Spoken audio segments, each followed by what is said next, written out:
Does God exist? For any Christians, Muslims, Jews, or those of another faith tradition which supports the existence of a deity or deities, the answer is a resounding yes. Of course God exists. However, the basis of this position is largely based on revelation and not on empirical evidence. When it comes to philosophy, this particular question has engaged the minds of persons like Anselm of Canterbury, Thomas Aquinas, René Descartes, Gottfried Leibniz, and Immanuel Kant. Deductive philosophical arguments for the existence of God usually take the form of ontological arguments, cosmological arguments, or teleological arguments. Perhaps one of the most powerful logical arguments for the existence of God comes from Kurt Gödel. Gödel was an Austrian-born American mathematician, philosopher, and logician. Gödel is probably best known for his completeness and incompleteness theorems, as well as being Albert Einstein's best friend. What Gödel is lesser known for is the generation of an ontological proof for the existence of God using what is known as modal logic. Gödel's ontological argument consists of 5 axioms, 3 definitions, and 4 theorems. To anyone unfamiliar with symbolic logic, this can look like a bunch of gobbledygook, and it's hard to blame anyone for thinking that. So let's go over by covering what many of the various symbols actually mean before we start covering the proof itself. The first symbol we are going to cover is that for material implication. Let's say for the moment that A implies B. That is, if A is true, then B is true.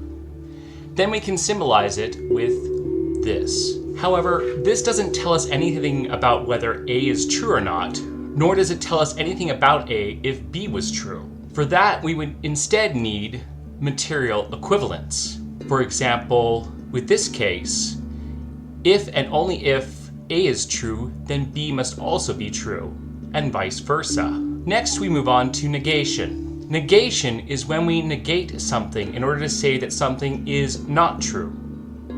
For example, this means that A is not true, then B is true. Logical conjunction is a nice way of linking 2 or more statements together to say that for the entire statement to be true, then all of the inclusive statements would have to be true as well. For example, this means that A and B are both true. This is contrasted with logical disjunction. For example, this means that of A and B, only one needs to be true for the entire statement to be true. In short, it's an or statement. Universal quantification is when we say that for all, any, or each of the statement will be true. For example, for all things X, they have the property P. Existential qualification is when we say that something exists that qualifies the statement as being true. For example, this means that something X exists that has the property P.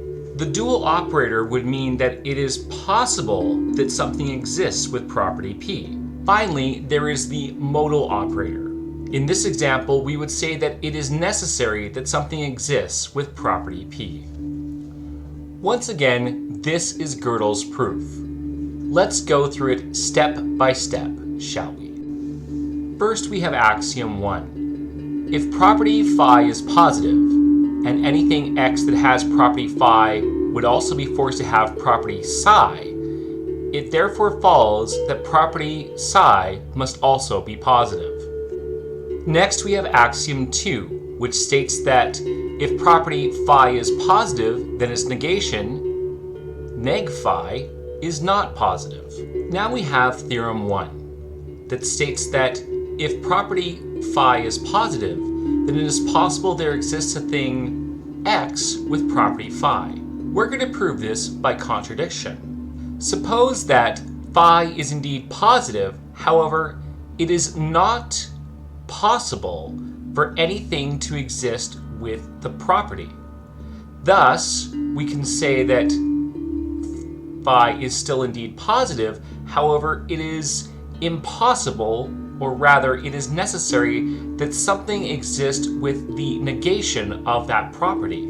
This means that property phi would actually force the negation of property psi. By axiom 1, negation of psi is positive, and by axiom 2, the negation would also be true. However, axiom 1 says that both phi and psi have to be positive. Thus, we end up with a contradiction. Thus, it is possible that if property phi is positive, that something exists with property phi. Definition 1 states that if and only if thing X is godlike, it would have all possible positive properties. Axiom 3 states that being godlike is positive. Theorem 2 states that it is possible there exists something that is godlike.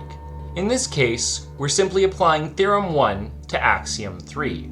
Definition 2 states that if we are saying that property phi is the essence of a thing X, then all the possible properties forced by having property phi are also forced onto X. Axiom 4 states that if property phi is positive, then it is necessarily positive. Next, we move on to Theorem 3, that states that if a thing X is godlike, then the essence of that thing X is godlike. We're actually going to prove this by contradiction. Suppose that X is godlike, however, its essence is not godlike. By the definition of essence, we come to this. We substitute in, and we see the obvious contradiction. Thus, the theorem is proven. Definition 3 states that we call a thing indispensable when something with its essence, if it has an essence, must exist. Axiom 5 states that the property of being indispensable is positive. That brings us to Theorem 4. Therefore, something godlike must exist. We start by remembering Theorem 2, Axiom 3, Axiom 4, and Axiom 5. We combine Axioms 4 and 5 together to state that it is necessary that being indispensable is positive. As well, we can recall the definition of being godlike, and thus know that if something is godlike, it must also be indispensable. Recalling definition 3 and what we just found earlier, we then substitute in our definition of being indispensable. As well, from Theorem 3, this has our form become this and then this, which generalizes into this. If we recall Theorem 2, that it's possible something godlike exists, and what we just found, combined, these two become to this. It is therefore possible that it is necessary that something godlike exists. Next we come to the S5 axiom, one of the principles of modal logic. Recalling our earlier finding and applying what we saw earlier leads us to conclude, therefore, that it is necessary that something godlike exists. So, have we proven that God exists? Maybe. If you recall, Gödel's argument hinges on 5 axioms. If anything was found wanting with any of these 5 axioms, then the proof falls apart. That being said, logicians and computer scientists have verified that if the axioms do hold, then the proof is solid. As well, the proof doesn't concretely prove the existence of how any one particular religion defines God. I should point out, though, that while I do believe Gödel's ontological proof is a valid proof for the existence of God, I believe much more that God's existence has been proven time and time again through revelation, especially through the incarnation, ministry, death, and resurrection of our Lord Jesus Christ.